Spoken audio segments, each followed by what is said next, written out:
제8차 우리 파르시아 글로벌 미니센터 공개 세미나에 오신 여러분들 환영합니다.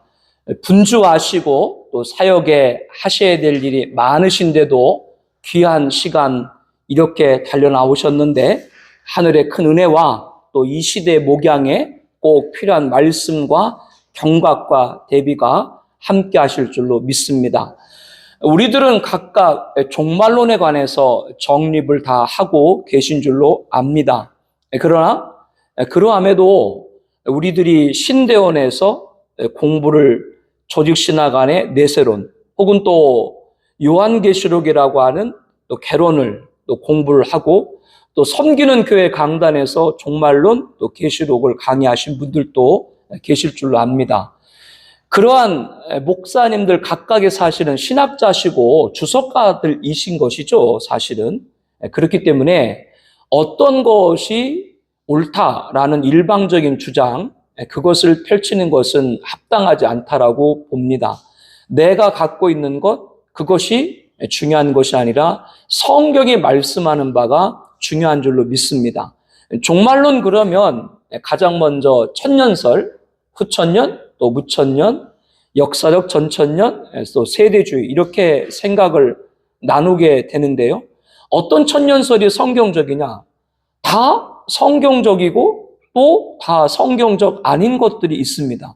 그렇게 생각을 하고 말씀을 드려야 되지 어떤 한마디 듣고 저 사람 세대주의네? 라고 아예 그 사람이 말하는 바를 그대로 봉쇄해버리게 되면 자기만의 도구마, 즉 자기 안에 빠져가지고 성경이 말하는 종말론을 올바로 알아갈 수 없다라고 하는 것이죠. 그렇기 때문에 이 시간은 우리가 알고 있는 신학, 또 우리가 알고 있는 천년설, 이거를 비교하고 하는 것도 필요하겠지만 내가 갖고 있는 것이 전부가 옳다라고 하는 주장을 버려버리고 내가 그 천년설이 옳지 않다라고 생각했던 것들도 성경적인 것만 받아들여야 된다.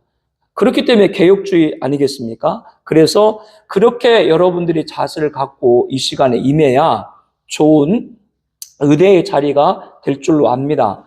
그리고 정말로 오늘 우리들이 말하지 아니할 수 없는 것은 예수님이 오셨을 때부터 사실은 종말입니다. 2000년 전부터 구약의 비유를 하셨죠. 선지자, 농부 비유를 통해서 하셨지 않습니까? 사실은 그것이 구약의 선지자를 보내도 하나님을 믿지 않으니까 결국에는 아들을 보냈다. 아들을 보내면 믿을 줄 알았다라고 하는 것이죠. 그 아들은 결국 예수님이고 아들을 보냈다고 하는 건 마지막이죠.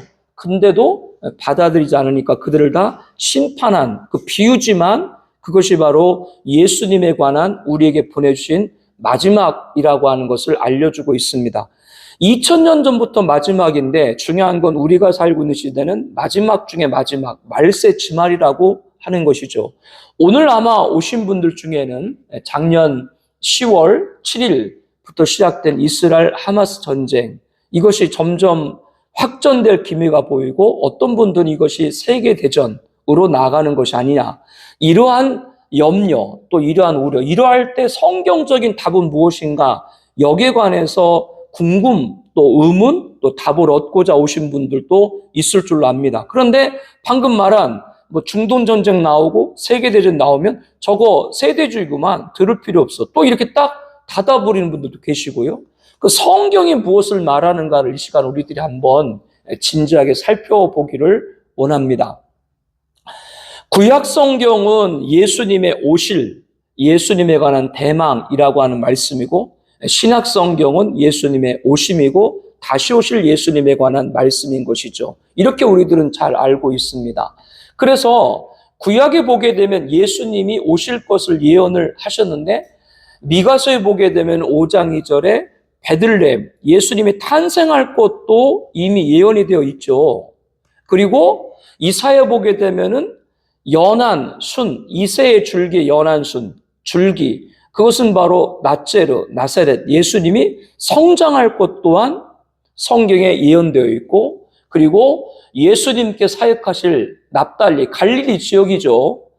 멀리 올라가면은 야곱이 12아들을 축복할 때 창세기 49장에 납달리를 축복을 할 때 암사슴이고 아름다운 소리, 이미 그때부터 납달리, 그 갈릴리 지역에서 이사야 말씀에 비교해 보게 되면 구원의 여명이 밝혀올 것, 그러니까 예수님의 사역지까지도 이미 구약에는 예언되어 있다. 만약에 예수님이 탄생이 베들레헴에서 탄생하지 않으셨고 나사렛에서 성장하지 않으셨고 갈릴리에서 사역하지 않았다 그러면 예수님 인정할 수가 없죠. 여기서 우리들이 알아야 될 것은 예수님은 하나님이시지만 하나님께서 인간의 역사 안으로 들어왔다라고 하는 거죠. 지구 역사 안에 들어왔다고 하는 건 예수님의 발을 디딘 것도 분명한 이 지구 안에 있는 지명이고, 예수님이 오신 것도 이 지구 안의 역사 가운데 한 시간이고, 예수님이 시간과 공간에 지배를 받는다는 것이 아니라 예수님이 지구 안에 들어오셨을 때 이 지구의 역사 가운데 계셨다라고 하는 겁니다.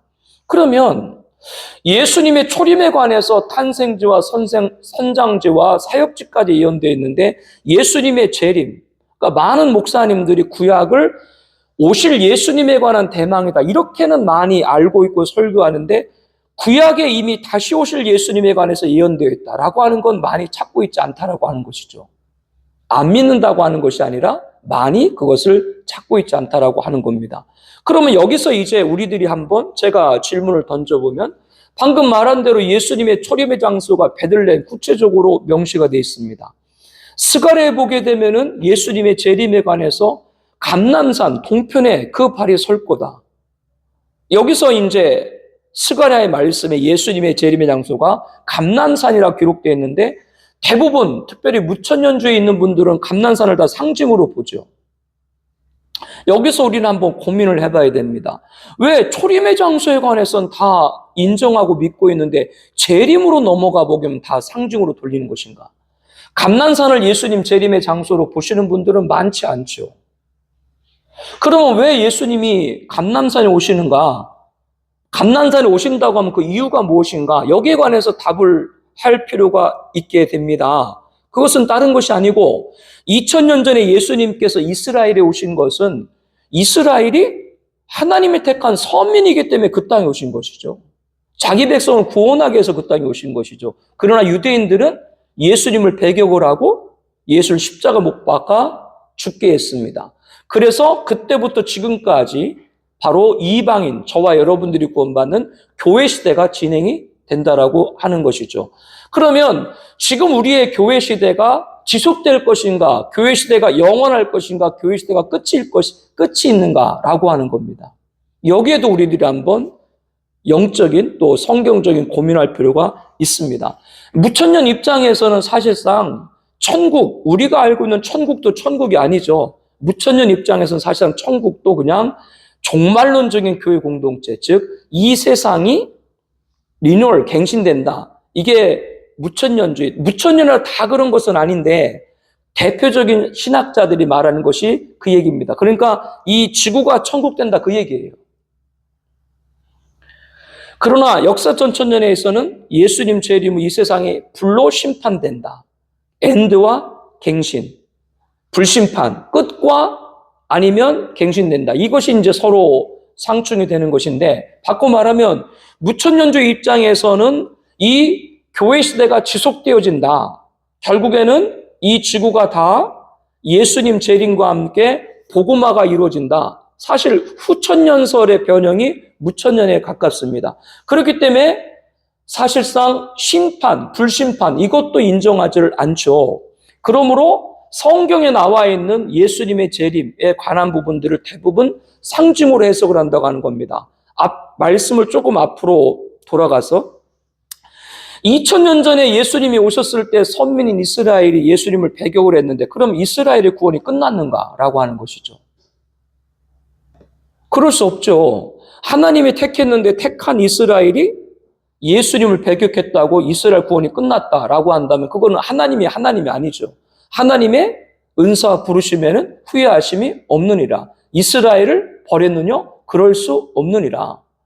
지금 우리가 구원받는 교회 시대가 끝나고 종말 시대가 오게 되면 그때 유대인의 구원이 시작이 되어진다. 이것이 지금 성경에 나와 있는 유대인의 구원 시점, 즉 이스라엘을 구원하기 위해서 이스라엘이 버린 것이 아니라 지금 유대인이나 이방인이나 구원받는 건 예수 믿어야 구원받는 건 동일한 것이고 단 구원의 시기의 차이가 있다. 지금은 유대인이 아닌 이방인이 구원받는 시기고 교회 시대가 끝나면 유대인이 구원받는 시기가 온다. 그때가 종말 시대라고 하는 것이죠. 그래서 예수님의 감람산에 오시는 건 다른 것이 아닙니다. 계시록에 보게 되면 예수님께서 재림하실 때는 온 인류가 복에 오시지만 그 발은 감람산에 오는 거예요. 왜? 2000년 전에 왔던 그 땅에 자기를 배격했던 유대인들, 그 유대인의 구원을 마지막에 이루고 구속사의 종결, 완결을 이루시기 위해서 그 땅에 오는 것이죠. 예수님이 승천하셨을 때 제자들을 마지막 사도행전 1장에 말씀을 하고 있지 않습니까? 내 증인 되라.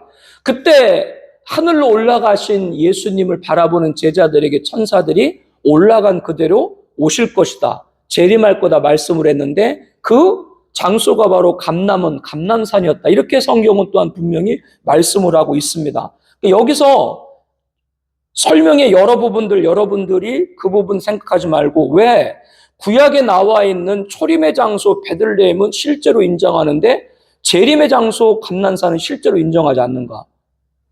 똑같은 성경 안에 계시록에 들어보게 되면 1장에 보게 되면은 사도 요한이 반모섬에 유배가 되어 있죠. 반모섬이 실제인가 상징인가 두말할 필요가 없습니다. 반모섬은 실제입니다. 사도 요한이 유배를 당한 곳입니다. 그런데 계시록의 말씀을 쭉 넘어가다가 16장에 가게 되면은 아마겟돈, 무기토의 언덕이죠. 이스라엘 평야. 거기에 관해서는 다 상징으로 본다라고 하는 것이죠. 이유가 뭔가라고 하는 것이죠. 똑같은 성경 안에 1장에 나와 있는 반모섬은 실제고 16장에 나와 있는 아마겟돈은 상징이다. 그러니까 종말로 들어가기보다는 대부분 다 상징을 본다.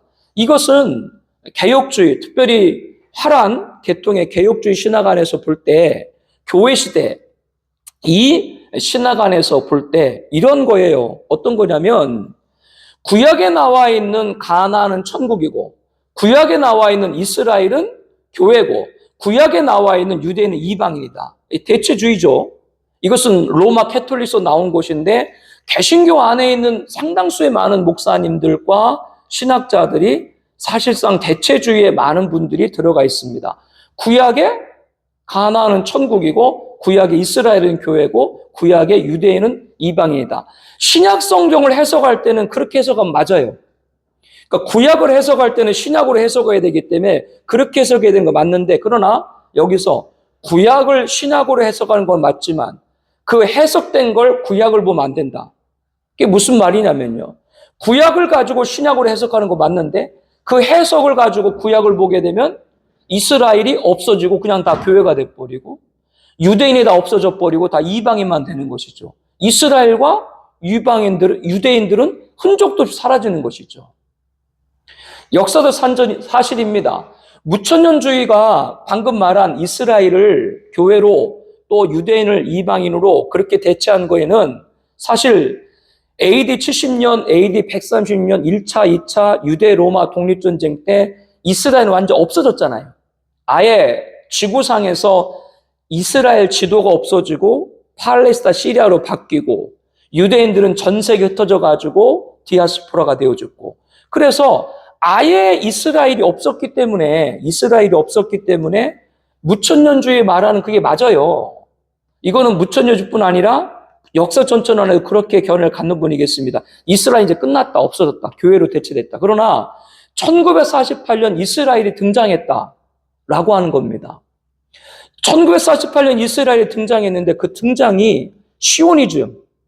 그 시오니주아이들이 열심히 자기 나라를 세우기 위해서 열심히 그들이 운동을 벌여가지고 2000년 가까이 없었던 나라가 세웠나 아니면 이스라엘이 세워진 것이 그것이 하나님의 계획 안에 있었던 것인가? 그게 어떻게 인간의 힘으로 생 겁니다. 하나님의 계획 가운데 있는 것이죠. 이스라엘이 등장했다라고 하는 것은 성경을 통해서 우리들이 잘 조명할 필요가 있습니다. 그것은 성경에 나와 있는 이스라엘, 유대인들을 지워서는 안 된다는 걸 우리에게 알려주고 있다라고 하는 것이죠. 그래서 이 부분들을 한번 바라보고 오늘 우리들이 성경을 좀 여러분들이 잘 볼 필요가 있습니다. 이제 우리 시대를 조금 관심을 갖고 보도록 하겠습니다. 여기서 제가 시대라고 얘기했는데 시대를 딱 얘기하면 어떤 분들은 세대주의라고 얘기합니다. 시대만 딱 얘기하면. 그러면 이렇게 한번 볼 필요가 있습니다. 하나님의 말씀의 역사와 우리가 살고 있는 시대가 별개인가? 성경은 사실상 보게 되면 역사 이야기입니다. 그렇죠? 또 우리들 목사가 될 때 공부할 때도 성경에 나와 있는 역사, 그리고 중세 역사, 여러 역사를 공부합니다. 그런데 목사님들께서 역사 공부를 많이 하시는데 초대교회 1세기, 2세기 초대교회사까지는 공부하시는데 현대사에 관해서는 공부를 잘 안 합니다. 제가 말씀드린 공부를 안 한다는 얘기는 현대사를 모른다는 얘기 아니라 지금 시대에도 하나님이 역사하고 있는 그 주권하에 역사가 움직이고 있다라고 하는 부분에서는 많이 연구를 안 하고 있다라고 하는 것이죠.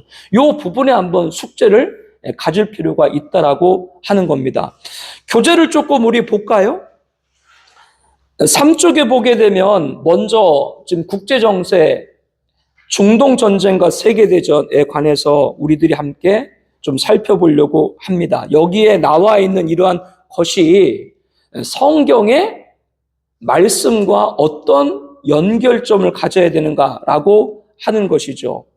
중동전쟁 1차, 2차, 3차, 4차 전쟁이 있었고 지금 사실상 5차 중동전쟁이라고 봐도 과언이 아닐 정도로 지금 이스라엘이 확전을 하고 있는 그런 상황에 있습니다.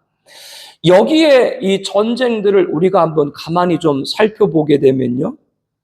1차 이스라엘 독립전쟁이라고 하는데요. 48년에 있었죠. 그때 이집트의 나기부 대통령 중심으로 아랍권들이 이스라엘 공격을 했습니다. 결국 이스라엘의 승리가 있죠. 2차는 나세르, 아랍의 영웅이죠. 아랍의 영웅인 나세르.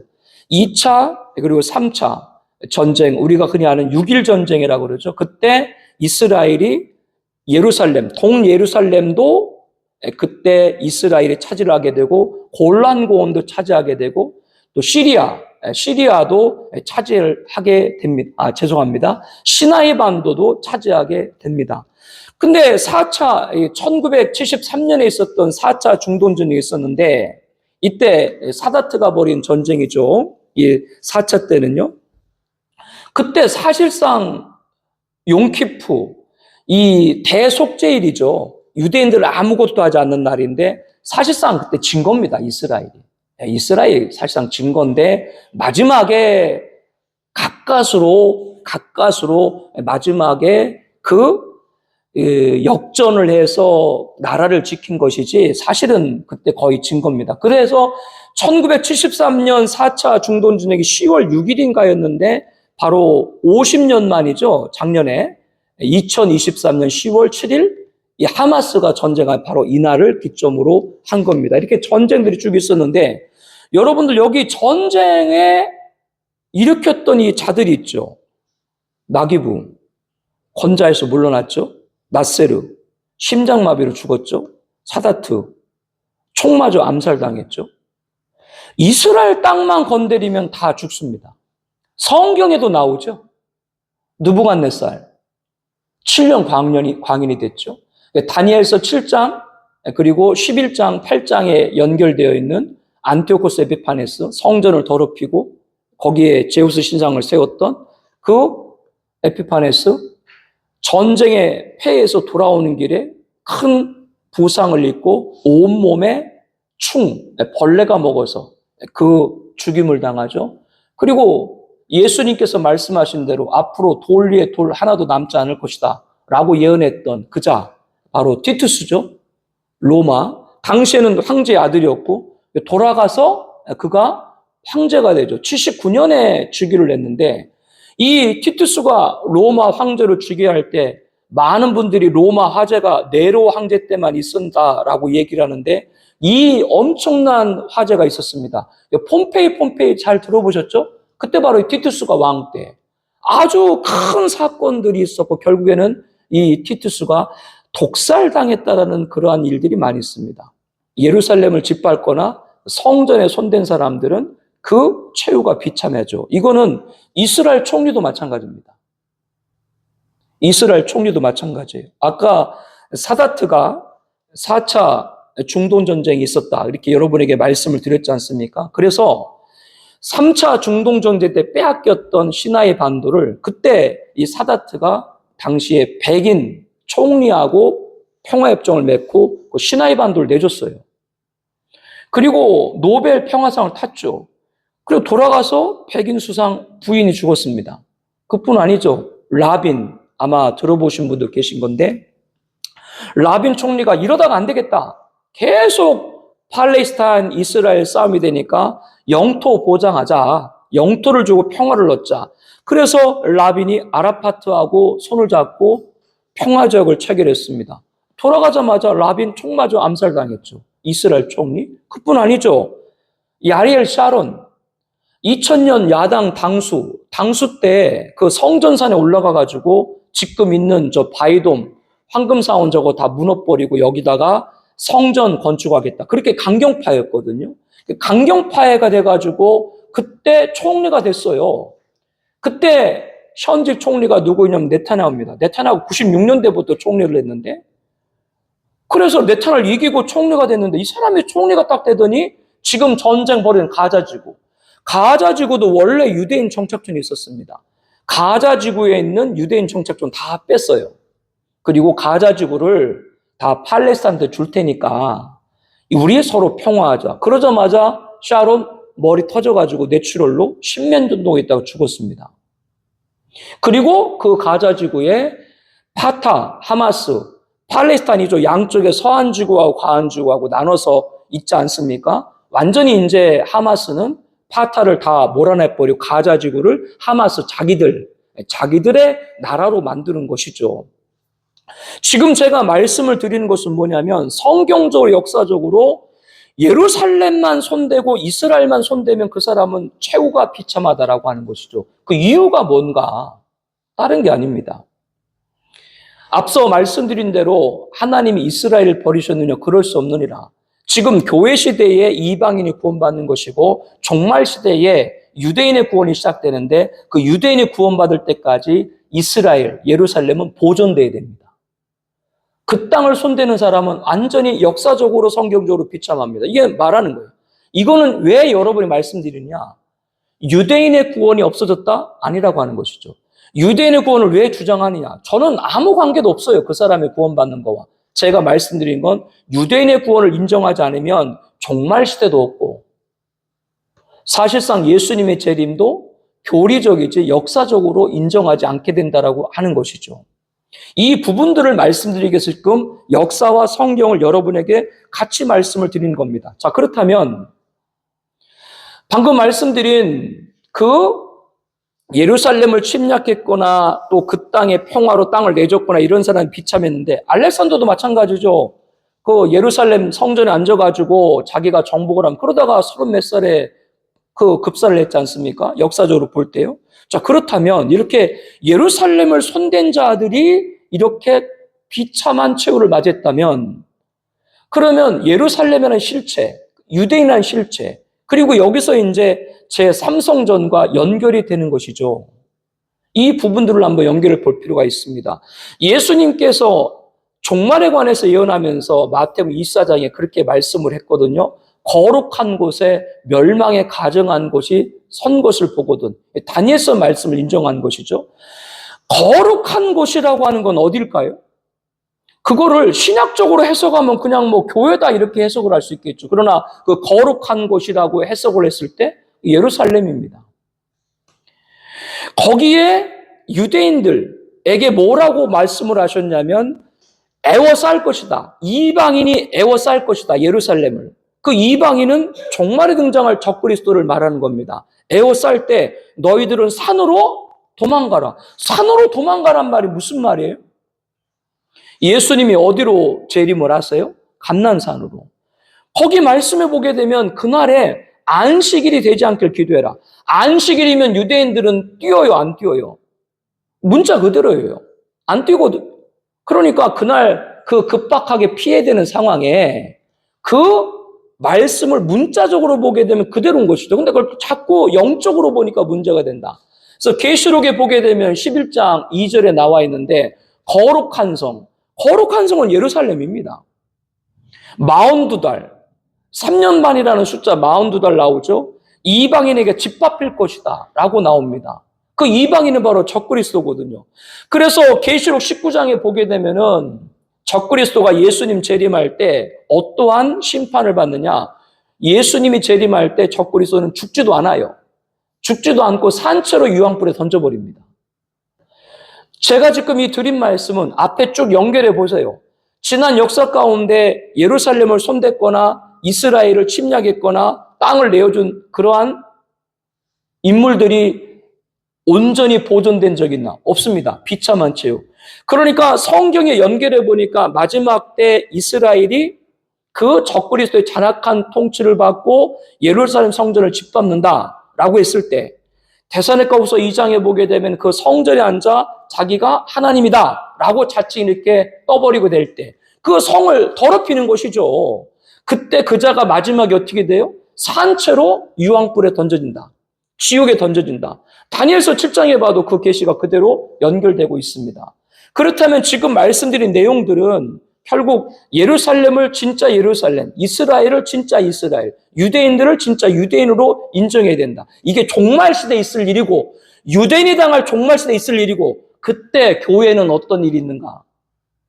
교회는 대배교입니다. 불법의 사람 멸망의 아들이 등장하기 전에 먼저 배교가 있겠고 이 방금 말씀드린 종말 시대에 유대인이 당할 일이고 그때 한국 교회와 전세 교회는 뭐가 노도와 같이 배교가 WCC, WEA, 로잔 뭐 이후로도 쭉 제가 말씀을 드리겠습니다만 복음주의, 자유주의, 뭐 신복음주의 간략하게 말씀드리면요. 복음주의 우리와 똑같은 복음인가? 라고 생각할 수 있는데 그런 복음주의가 아닙니다. 전도만 되면 교회 부흥만 되면 뭐든지 다 하자라고 하는 얘기고 이제 교회 전도만 해서는 안 되니까 사회 약자들 소외된 분들 이런 사람들도 돕고 또 사회 문제에 적극적으로 개입을 하자. 이 사회 정의 이것이 바로 복음주의, 신자유주의, 자유주의 그러니까 이게 신복음주의죠. 결국은 자유주의입니다. 이러한 배교 운동들 이게 지금 교회 시대에는 종말 교회 시대가 끝나고 종말 시대가 되면 교회에는 이런 영적 배교가 창궐해질 것이다. 이렇게 지금 성경은 예언하고 있는데 지금 우리가 살고 있는 시대가 그런 시대라고 하는 것이죠. 북한이 러시아에 파병을 했습니다. 1만 몇천 명까지 지금 파병을 한다고 그러는데요. 김일성도 그렇고 김정은도 그렇고 김정일도 그렇고 사람이 아니죠. 마귀 자식이 저게 무슨 사람입니까?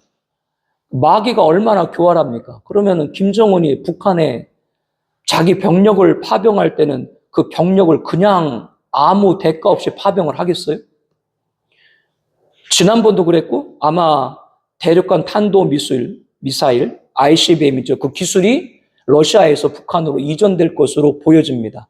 지금 북한이 핵무기를 가진 건 이미 기정사실이고 가진 것뿐 아니라 핵무기를 소형화하죠. 작게 만들어서 이 미사일의 탄두에 탑재할 수 있는 걸로 지금 만들고 있고 문제는 이것을 미국까지 쏴야 되잖아요.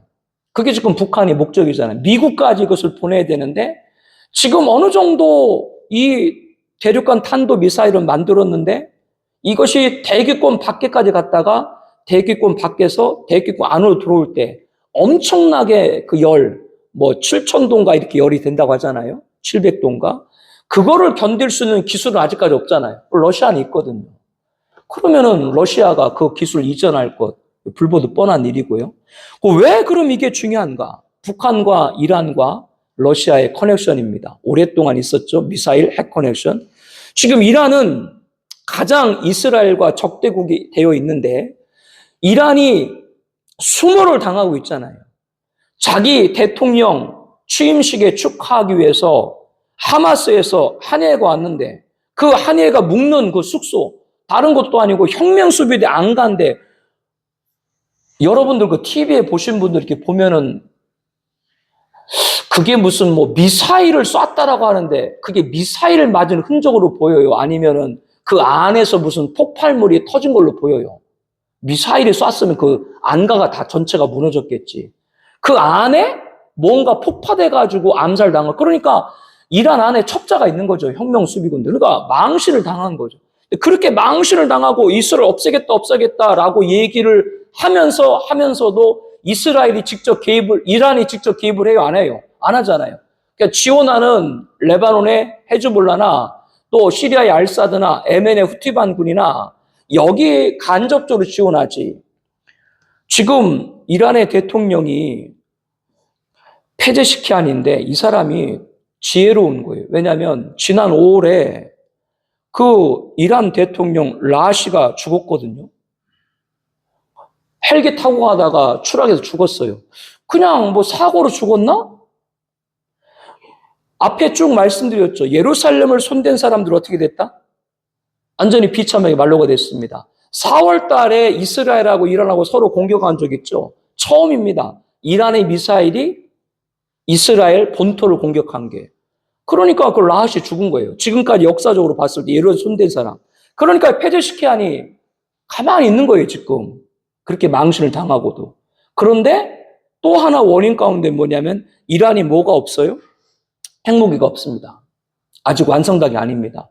그럼 앞서 말한 북한과 러시아와 이란 커넥션에 이란이 핵무기를 갖게 된다면 결국에는 이스라엘이 갖고 있는 핵무기를 갖고 있기 때문에 서로 대등하게 되는 것이고 전쟁이 결국 어떻게 돼요? 세계대전의 위기에 촉박이 되는 것이죠.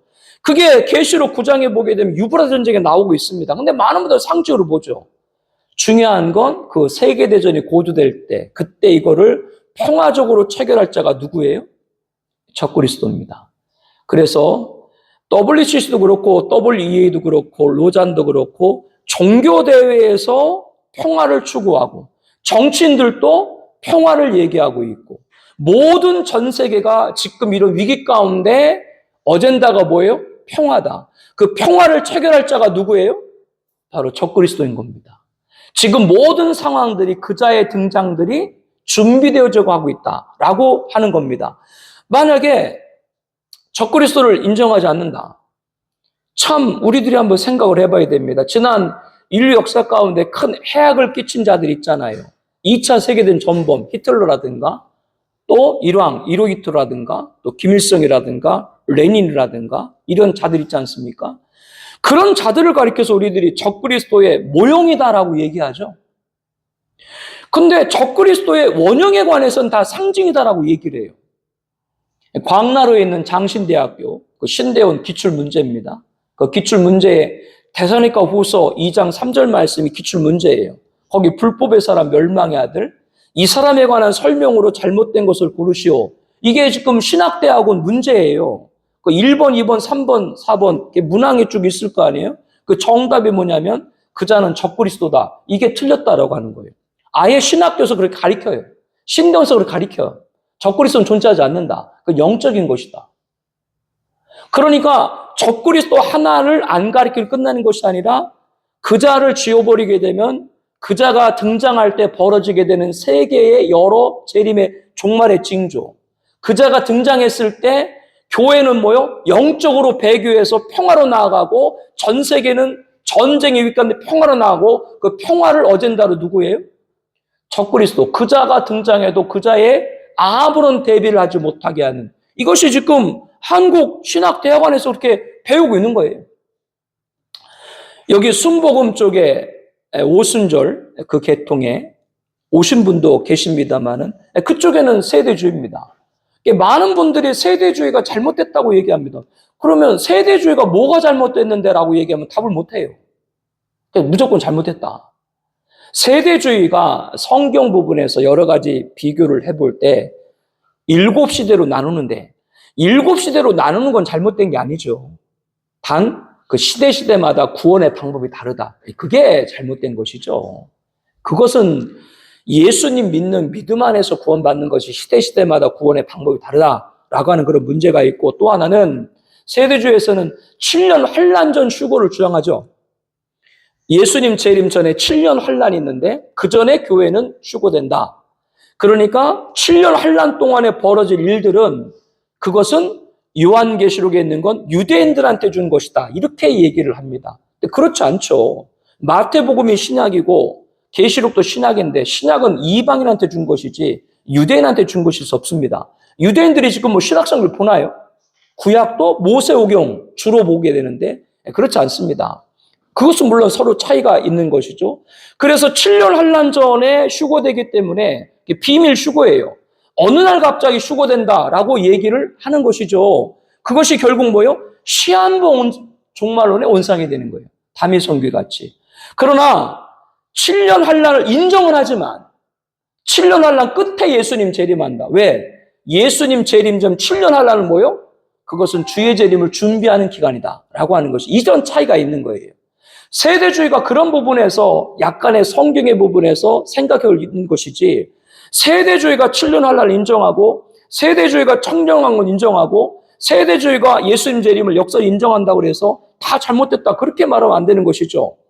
우리 장로교뿐 아니라 한국개혁파의 선구자인 박형룡 박사 또 박윤순 박사. 박형룡 박사는 프린스턴 올드죠. 프린스턴이 자유화 이전 1920년 이전 그때 공부를 하셨으니까요.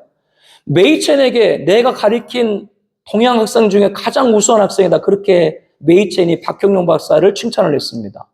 그런데 이 박형룡 박사는 종말론에 관해서만큼은 개혁주의 신학 안에 있었지만 종말론에 관해서만큼은 은사인 메이첸을 따르지 않고 역사천천을 사수했습니다.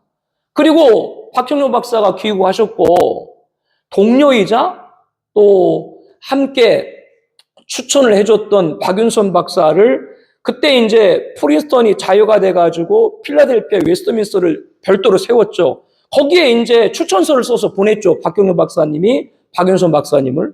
박윤선 박사님이 얼마나 메이첸 그리고 화란 네덜란드에 있는 학자들과 긴밀한 그런 수학을 많이 했습니까? 그럼에도 불구하고 천년설에서만큼은 자기 은사들 안 딸고 역사천천을 남겼습니다. 그런데 1960년대 신복인 교수죠. 그분께서 유학 갔다 오시고 그때부터 무천년주의가 그러니까 한국 안에서는 역사천천에 있다가 대서양만 딱 건너갔다 오면 태평양만 딱 건너갔다 오면 전부 다 무천년주의로 바꿔서 다 오는 거예요. 그래서 한국교회가 무천년주의가 대세를 이루게 됐죠. 오늘까지도. 그러나 지금 우리 앞에 펼쳐지고 있는 여러 기후의 재앙인 해마다 더하죠. 이제 뭐 11월 달도 반팔을 입게 될 것이다. 그런 말을 하게 되고요. 이런 기후의 재앙, 아까 말한 나라와 나라, 민족과 민족의 대적을 하고 코로나19 같은 그런 전염병의 창궐하고 이런 것을 그냥 무관하게 아무 징조인데도 징조와 관계없이 그냥 무심하게 다 흘러버린다. 강조하는 것은 다른 것이 아니라 이번 주제 가운데 하나가 부주제가 개혁주의 관점으로 성경과 시대를 조명한 종말계시입니다. 절대로 역사는 하나님의 말씀과 무관하지 않다라고 하는 걸 우리가 한번 보고 이 시대에 우리들이 무엇을 준비해야 되는가 이 부분들을 한번 도전받고 또 준비하는 그런 시간을 가졌으면 좋겠습니다.